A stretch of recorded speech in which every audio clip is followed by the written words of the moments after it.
Bonjour et bienvenue à cette présentation qui va traiter de Bitcoin et des aspects techniques de Bitcoin. Donc c'est un workshop.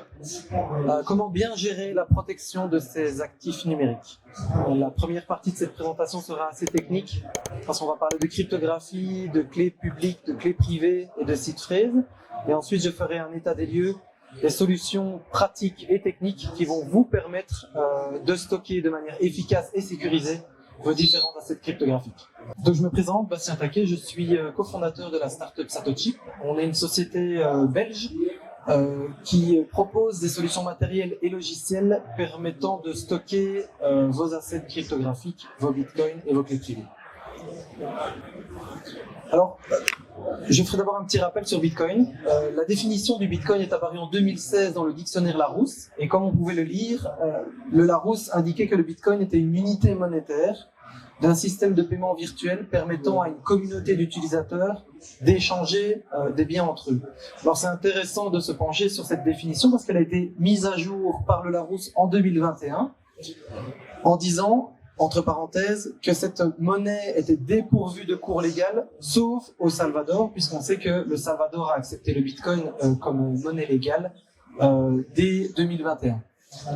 Il est également indiqué que les commerçants ont le droit de refuser Bitcoin. Alors, on peut espérer que dans les prochaines années, cette définition continuera à évoluer pour soit ajouter d'autres pays disposant de Bitcoin comme monnaie légale, soit en effaçant cette ligne en disant que les commerçants ont l'obligation dorénavant d'accepter Bitcoin, ce serait bien. Introduction faite, comment Bitcoin fonctionne? Alors je vais parler de Bitcoin, mais c'est valable pour la plupart des autres crypto-monnaies. On parle généralement de blockchain. Ben, effectivement, le réseau Bitcoin, c'est un ensemble de blocs qui sont liés entre eux, et ils sont liés comment entre eux? Grâce à la cryptographie. Donc le schéma en dessous vous présente la manière assez simplifiée que les différents blocs sont liés par le fait que la clé publique du précédent propriétaire va signer la prochaine transaction, et ça permet en fait d'avoir cette chaîne de blocs avec toutes des transactions liées et d'avoir un livre de transactions ouvert et accessible à tout le monde qui vous permettent en fait de vérifier les comptes de Bitcoin. Alors pourquoi je vous présente ce slide-ci? C'est parce qu'on va parler de paires de clés. En cryptographie, dans Bitcoin et dans d'autres crypto-monnaies, tout est histoire de paires de clés, clés publiques et clés privées. La clé privée est quelque chose de privé, c'est juste pour vous, et la clé publique, c'est celle qui va être distribuée aux autres pour que vous puissiez recevoir du Bitcoin. Alors, quels sont les éléments clés dans la sécurité d'un wallet Bitcoin? J'ai identifié 4 éléments très importants. Le premier élément, et je pense que si vous avez déjà utilisé Bitcoin ou une autre crypto-monnaie, vous avez été confronté à cet élément-là, c'est la seed phrase. La seed phrase qu'on appelle également phrase mnémonique en français, ici je parlerai principalement de seed phrase en anglais, c'est une phrase composée de 12 à 24 mots issus du dictionnaire Bit39 qui est un dictionnaire anglais. Donc votre seed phrase sera toujours composée de mots en anglais. Ensuite, un deuxième élément très important est la clé privée. Donc j'en parlais, cette clé privée, c'est ce qui va permettre de signer cryptographiquement des éléments pour vous permettre de dépenser vos bitcoins. Et enfin, la clé publique et l'adresse, qui sont en fait les éléments visibles pour les interlocuteurs, visibles pour les personnes qui veulent vous envoyer des bitcoins, par exemple, sur cette adresse. Pour la petite blague, la petite anecdote, cette adresse est l'adresse utilisée par Alphine, qui a été la première personne à recevoir une transaction Bitcoin lorsque le réseau Bitcoin est né en 2009. Alors, on parlait tantôt de cette seed phrase. Il faut savoir que la seed phrase est issue d'un protocole, donc un standard, qui est émis sur le réseau Bitcoin, et ce protocole est la BIP39. La BIP39, elle a été proposée et créée par les fondateurs du hardware wallet Trezor. Donc c'est une petite anecdote que peu de gens savent, mais en plus d'avoir créé le premier hardware wallet Trezor, ils ont également créé la BIP39, qui est ce que vous utilisez aujourd'hui tous les jours, que ce soit sur MetaMask ou sur votre client Bitcoin préféré, que vous connaissez sous le nom de seed phrase. Alors, pour bien comprendre comment gérer correctement vos assets, pour bien connaître les éléments à sauvegarder, les éléments à backuper, les éléments précieux qui composent votre wallet Bitcoin, je pense qu'il faut revenir à la genèse de la création de cette seed phrase.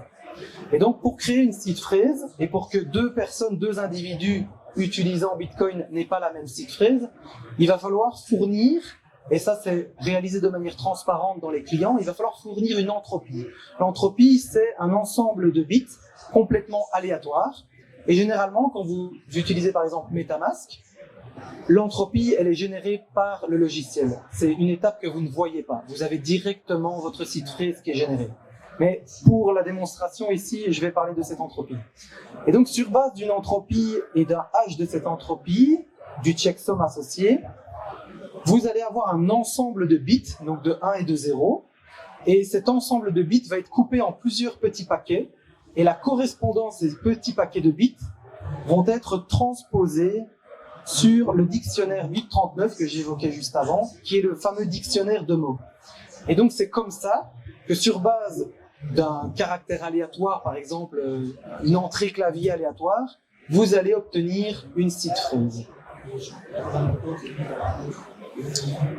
Une fois que vous avez cette seed phrase, vous n'avez pas encore un wallet Bitcoin. La seed phrase, c'est vraiment qu'un ensemble de mots. Actuellement, vous n'avez pas encore votre adresse de dépôt Bitcoin et vous n'avez pas encore votre clé privée permettant de signer vos transactions. Ces deux éléments, donc les paires de clés privées publiques, vont être dérivés d'une seed. La seed, c'est encore quelque chose d'assez complexe, hein. Mais c'est un ensemble de data de 512 bits qui émane de votre seed phrase. Le processus que je vous explique maintenant peut paraître un petit peu complexe, mais il est très important de le comprendre parce que généralement, dans les wallets que vous utilisez aujourd'hui, ces étapes, elles vous sont cachées parce qu'elles sont justement complexes. Mais elles sont importantes, pourquoi ? Parce que le processus que je viens de vous montrer, depuis l'entropie jusqu'à la génération de la seed et des clés privées, c'est un processus qui se répète tout le temps et qui peut être, qui est identique à partir d'une même seed phrase. C'est-à-dire que systématiquement, si vous avez une seed phrase, vous obtiendrez toujours les mêmes adresses publiques et les mêmes adresses privées. C'est important à garder ça en tête pour le reste de la présentation. Maintenant que j'ai ma seed, je peux avoir ma clé privée maîtresse et un code de chaîne. Je vous passe le détail, mais la présentation sera disponible. Si vous voulez en savoir un peu plus, n'hésitez pas à la relire. La clé privée maîtresse va permettre de dériver toutes vos adresses. C'est le gros avantage de Bit39, c'est qu'avec une seule seed, vous pouvez générer un nombre incalculable d'adresses. Et donc, pas besoin d'avoir 50, 60, 70 seed phrases. Vous pouvez en avoir une seule et gérer tous vos wallets, c'est-à-dire vos wallets sur Bitcoin, vos wallets sur Ethereum via MetaMask ou d'autres chaînes de type EVM.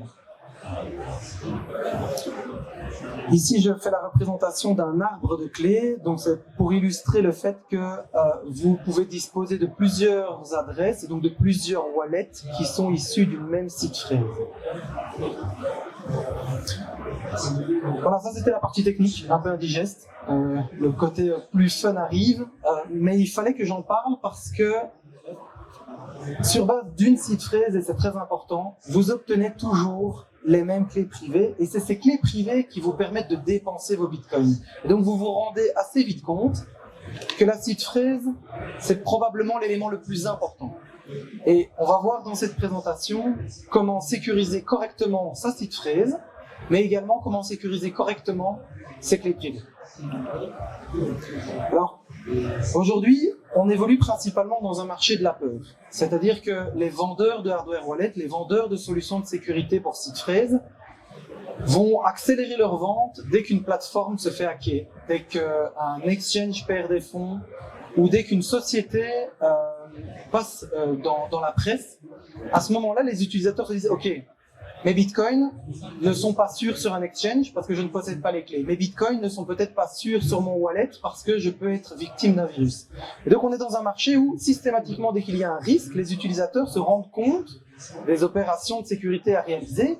Mais le problème, c'est que dans le marché de la peur, généralement on réalise des setups de sécurité sans comprendre tout à fait ce qu'on fait, parce que justement, on est dans une situation un peu stressante ou dans une situation risquée.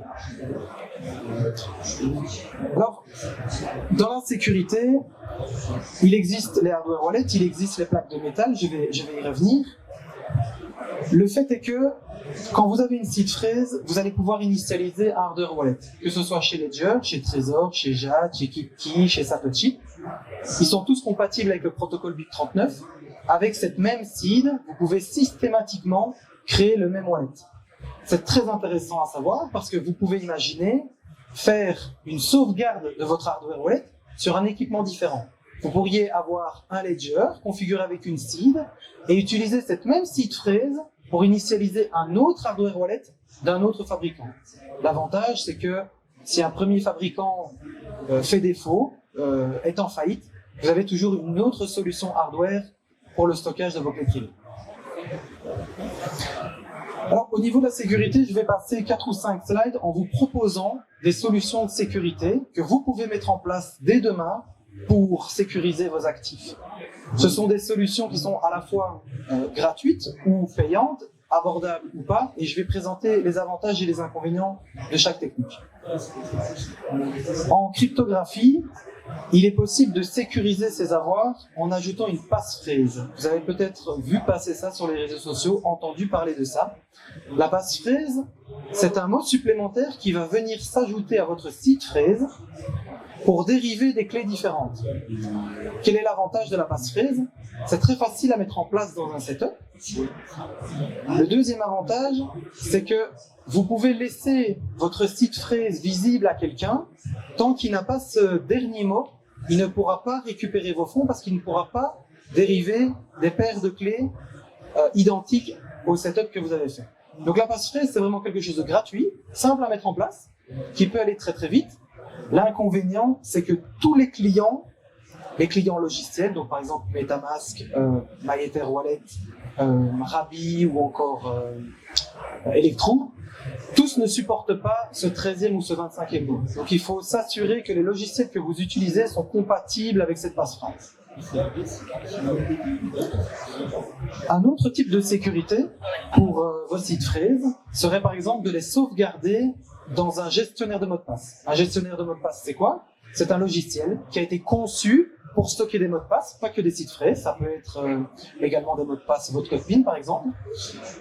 Le gros avantage, c'est que ces logiciels sont pour la plupart gratuits, très faciles à mettre en place, et ils sont protégés par un mot de passe. Donc, vous initialisez un premier mot de passe pour accéder à la mémoire, au contenu du stockage, et puis vous pouvez y mettre toutes vos seed phrases et tous vos mots de passe. Donc, un KeePass, c'est une bonne sécurité gratuite, simple.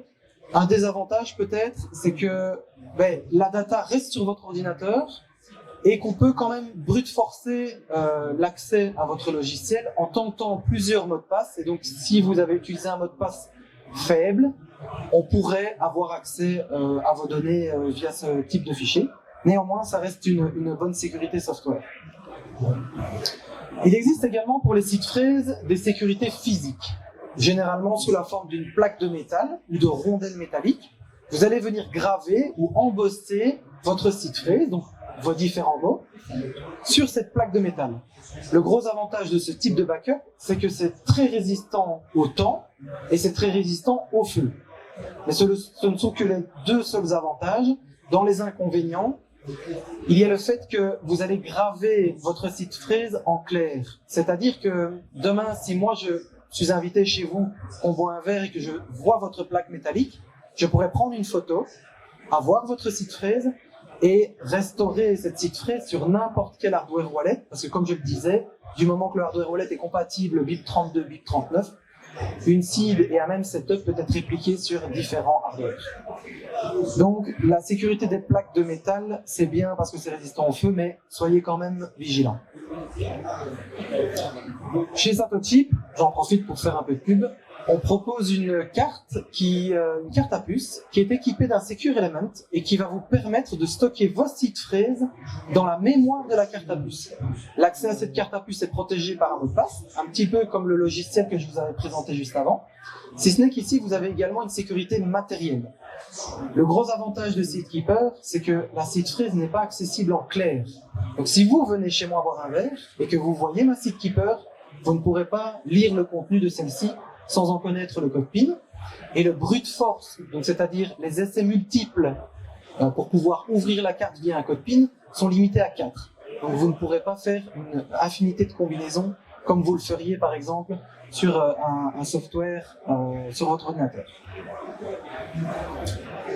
Oui, ça c'est toujours un peu de pub. Alors, ici on a discuté vraiment de la... Oui, une question? Si vous...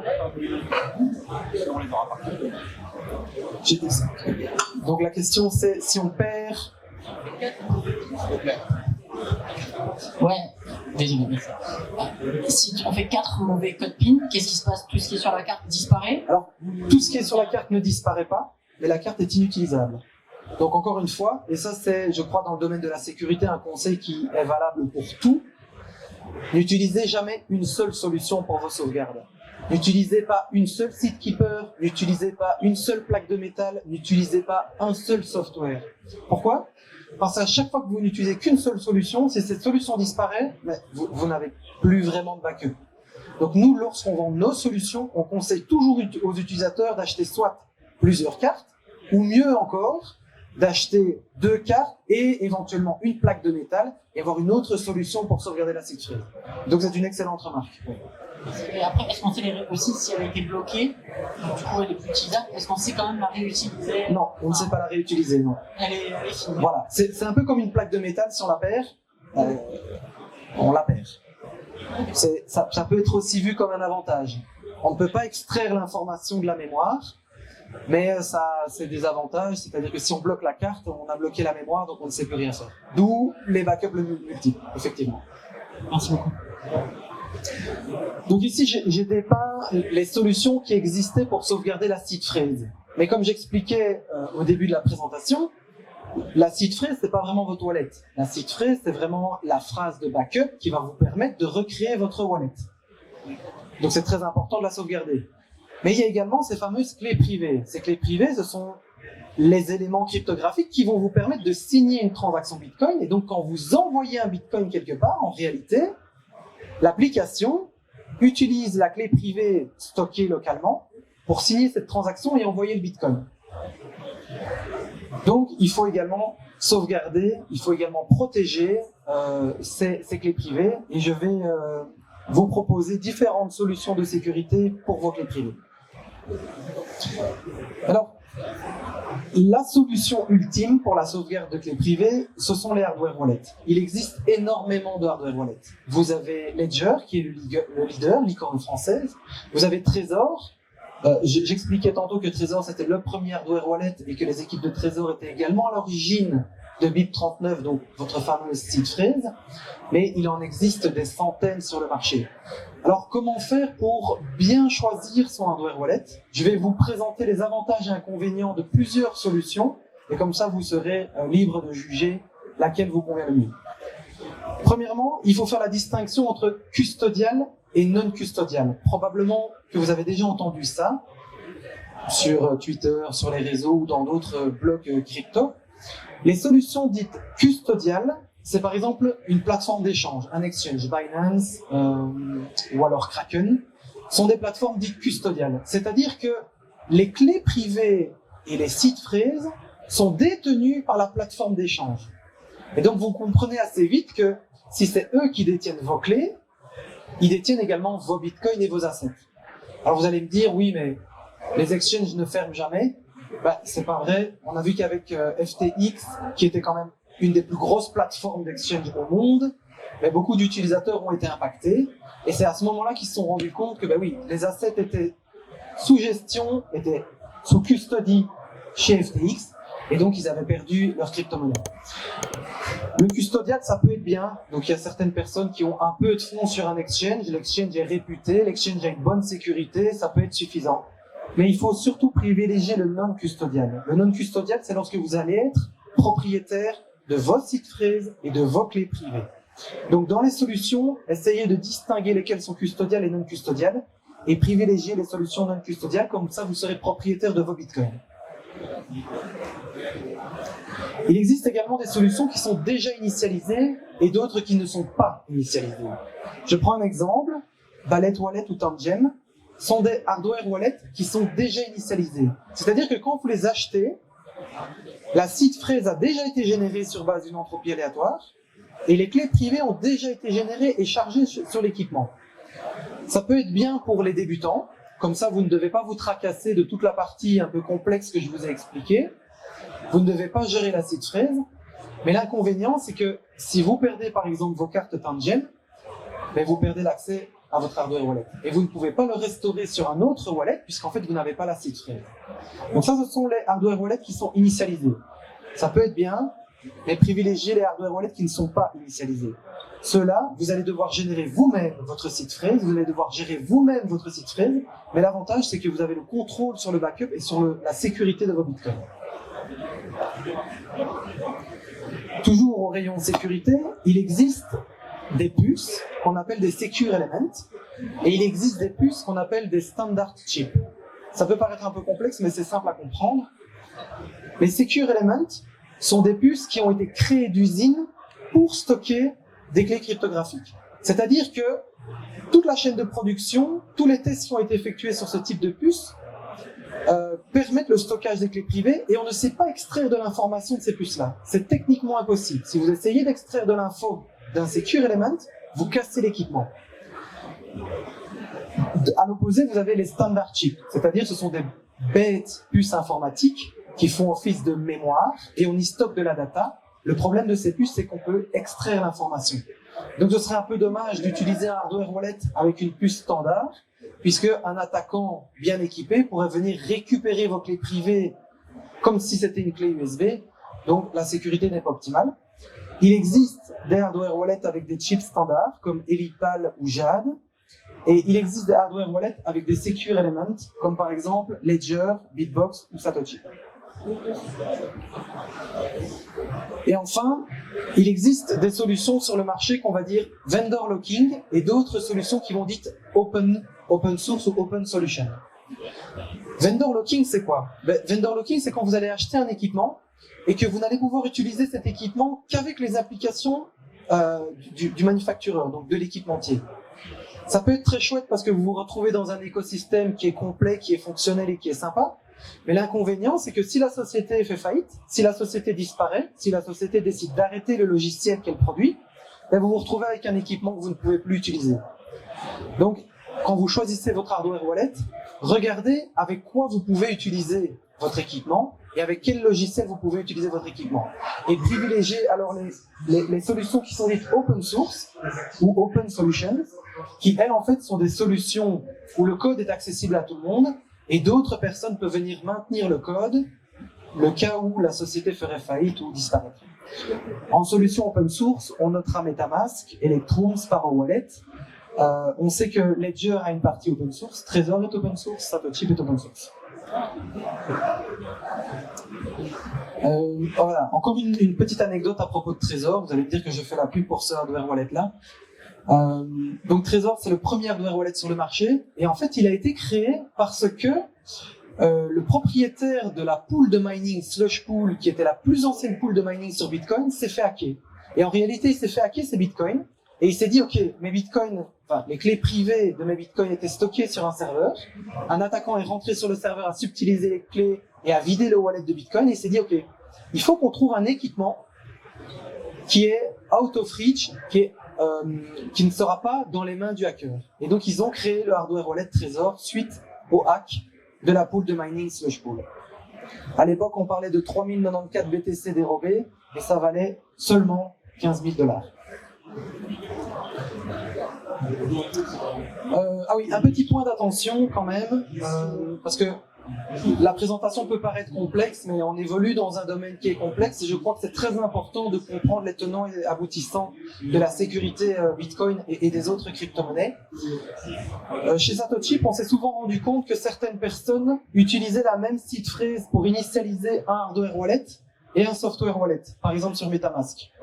Si vous faites cette opération-là, vous vous retrouvez avec des clés privées à la fois sur votre hardware wallet et à la fois sur votre ordinateur.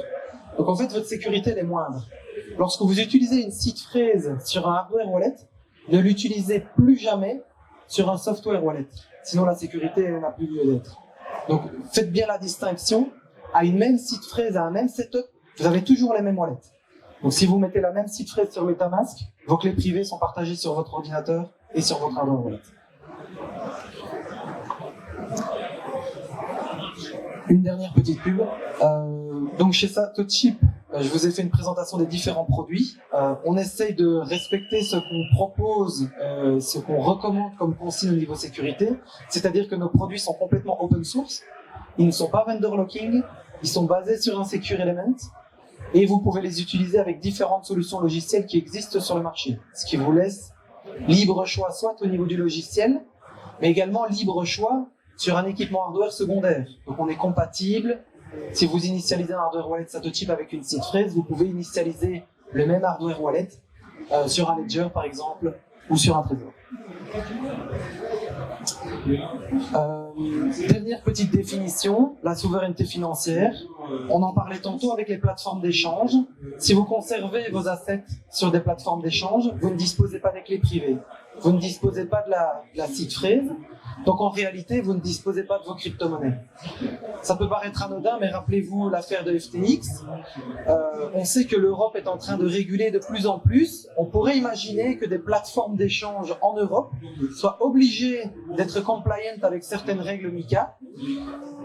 Et on pourrait par exemple imaginer que l'Europe impose à Kraken des KYC plus stricts ou ne permettent plus à un utilisateur lambda, vous, moi, de sortir ces coins de l'exchange sans avoir fait un KYC strict ou sans avoir montré passe blanche ou que sais-je, ou même vous refusez l'accès à vos crypto-monnaies pour des motifs divers et variés, excès de vitesse ou des choses comme ça. Si vous voulez détenir vos coins, vous devez détenir vos keys, not your keys, not your coins. Donc s'il vous plaît, de grâce, après cette présentation, n'achetez peut-être pas un hardware wallet, mais soyez conscient de cette présentation, soyez conscient de l'utilité de la seed phrase, sauvegardez-la en lieu sûr, et si vous pouvez, si vous avez la possibilité, si vous avez bien compris cette présentation, n'hésitez pas également à sécuriser vos clés privées sur un hardware wallet. Et mamie dans tout ça, ben oui, la présentation était peut-être un peu technique, il y a aussi un public qui ne l'est pas. Donc seed phrase, clé publique, clé privée, code PIN, solution de stockage, backup, ça peut en effrayer plus d'un et pourtant la technologie n'est pas si compliquée au final. Il existe des solutions plus simples à utiliser. Je parlais de Tangem Wallet qui est un hardware wallet pré-généré. Ce type de solutions peuvent être un bon tremplin pour mamie notamment, ce type de profil qui voudrait démarrer dans la crypto mais qui n'aurait pas les capacités techniques ou les connaissances pour sauvegarder correctement l'écosystème. Tangem, les clés privées sont pré-générées, d'accord, mais au moins vous êtes en possession de ces clés-là, puisque tant que vous avez les cartes, vous avez votre crypto. Chez Satochip, on propose Satodyne, qui est un cold storage simplifié, couplé à une application mobile, et qui vous permettra de créer par exemple un portefeuille Bitcoin en simplement 2 clics. Et il y a une abstraction complète de la seed phrase. Les clés privées sont générées par le secure element, ici en l'occurrence la puce. Et donc c'est vraiment très simple pour les personnes qui veulent s'initier à la sécurité, s'initier aux clés publiques, aux clés privées et au self-custody, c'est-à-dire à la possession complète de ses assets. Voilà. Je ne sais pas si vous avez des questions. Merci beaucoup.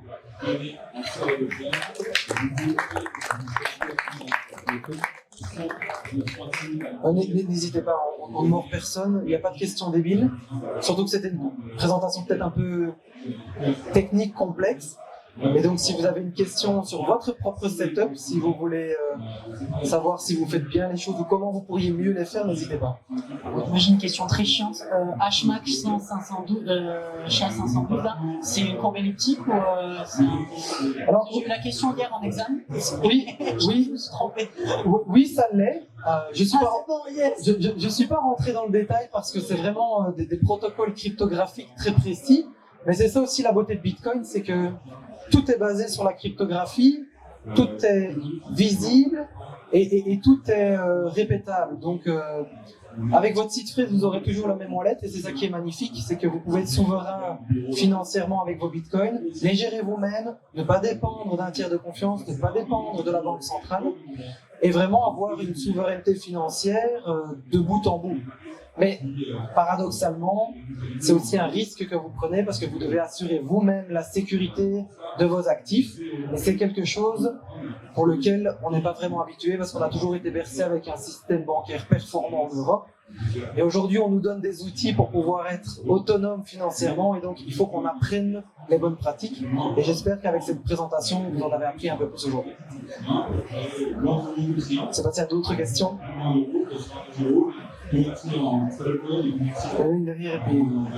Donc si j'ai compris, si on fait 4 fois le mot de passe, la carte, elle limite ça. Alors, dans le cadre de nos produits, oui. Si vous faites 4 mots de passe erronés sur une carte, elle devient inutilisable. D'accord, mais si on n'a pas de carte, comment notre seed phrase elle est dans cette puce la carte Alors ça, c'était la question de comment bien sauvegarder sa seed phrase. Nous recommandons toujours d'avoir de multiples backups. Je vais vous donner un exemple simple. Vous avez 20 € dans votre portefeuille, vous perdez vos 20 €, vous les avez perdus.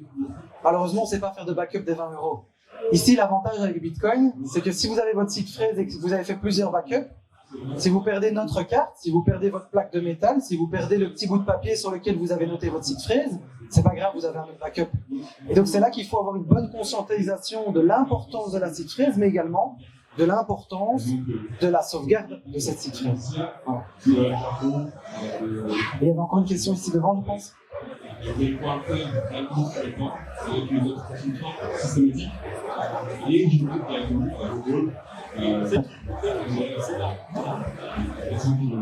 J'avais dit sur les exchanges, on n'a pas vraiment nos clés, on n'a pas vraiment nos coins. Mais quel système on pourra avoir pour faire un peu de trading en ayant nos fonds sur des wallets hardware? Ouais, alors c'est une bonne question. Il y a beaucoup de personnes qui disent que les exchanges c'est pas super parce qu'on n'a pas les clés. Le gros avantage des exchanges, c'est que ça vous permet d'acheter de la crypto, de trader de la crypto. Et donc, à titre personnel, et là je n'engage pas du tout Satoshi, je recommanderais de ne laisser sur les plateformes d'échange que le strict minimum pour vos échanges réguliers. Donc si vous souhaitez régulièrement acheter de la crypto-monnaie, vous déposez des fonds fiat, des euros, des dollars sur la plateforme, vous achetez des crypto-monnaies, et puis je conseillerais de rapatrier progressivement ces crypto-monnaies sur un cold storage. Mais fatalement, l'exchange est là pour faire ces échanges. Maintenant, au plus il y a des régulations, au plus on voit apparaître sur le marché des solutions, plutôt de type peer-to-peer, qui mettent en relation des vendeurs et des acheteurs de manière complètement anonyme et interposée, c'est la beauté du peer-to-peer, et qui vous permettent en fait d'acheter du Bitcoin ou d'autres crypto-monnaies à un inconnu via une plateforme qui va servir de garant entre les deux échanges. Et donc, vous pouvez, je donne l'exemple de Pitch Bitcoin qui est une chouette application qui va vous permettre via votre mobile de trouver un vendeur ou de trouver un acheteur, de définir le type de crypto-monnaie que vous souhaitez vendre, en l'occurrence ici c'est Bitcoin, mais le type de fiat que vous souhaitez mettre, vous pouvez payer en euros ou dans d'autres crypto-monnaies, par virement SEPA ou autre, et donc vous pouvez faire cet échange peer-to-peer, et là vous abandonnez complètement l'exchange, puisque les cryptos arrivent directement dans votre wallet. Et donc, ces alternatives peer-to-peer comme Pitch Bitcoin sont très intéressantes. Merci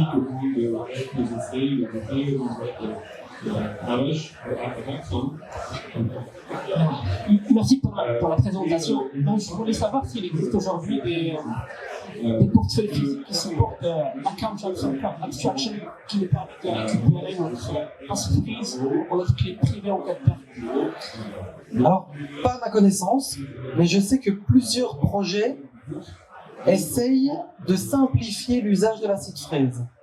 Il y a par exemple le projet Rider, qui est un hardware wallet qui est en développement pour le moment.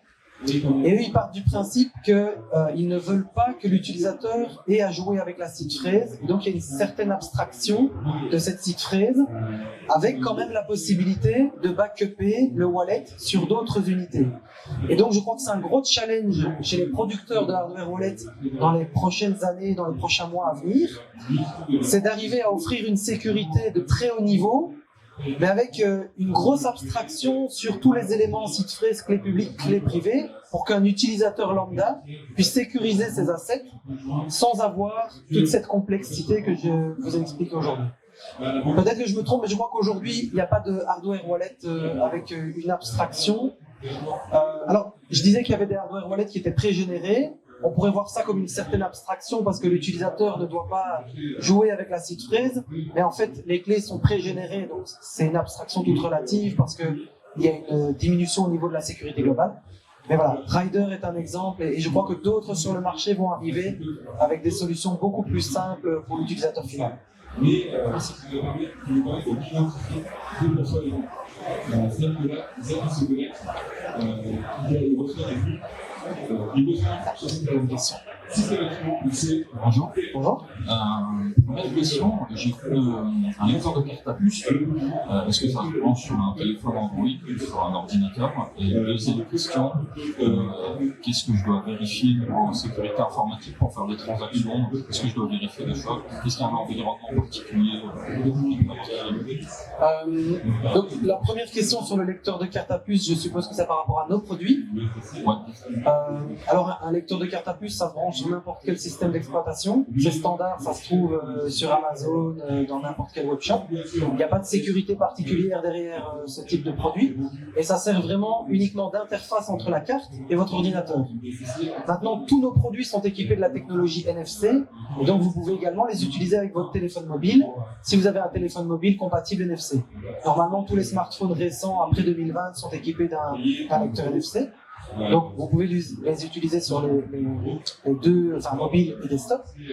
Et alors, la deuxième question, c'était par rapport à la vigilance sur un ordinateur. Ça, c'est valable pour Satoshi, mais c'est valable pour n'importe quelle autre solution. Lorsque vous utilisez vos ordinateurs pour dealer avec de la crypto, pour jouer avec de la crypto, pour gérer vos cryptos, il faut s'assurer que votre ordinateur ne soit pas vérolé.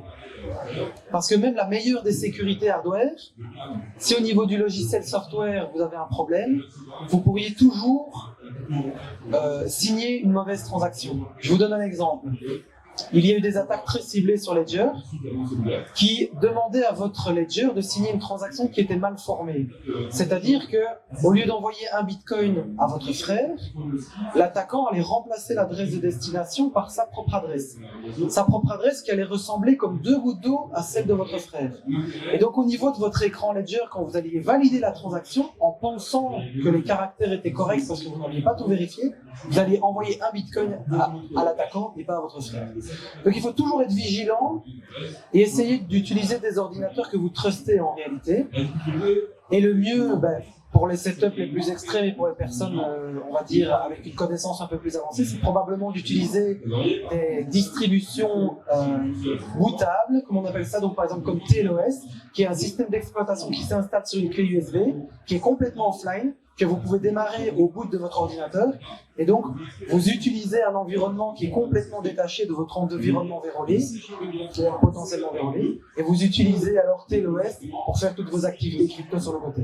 Et là, on arrive dans des setups qui sont encore un peu plus complexes, et je crois que la sécurité, ça doit être un trade-off entre facilité d'utilisation et complexité haute sécurité. Merci. Merci beaucoup.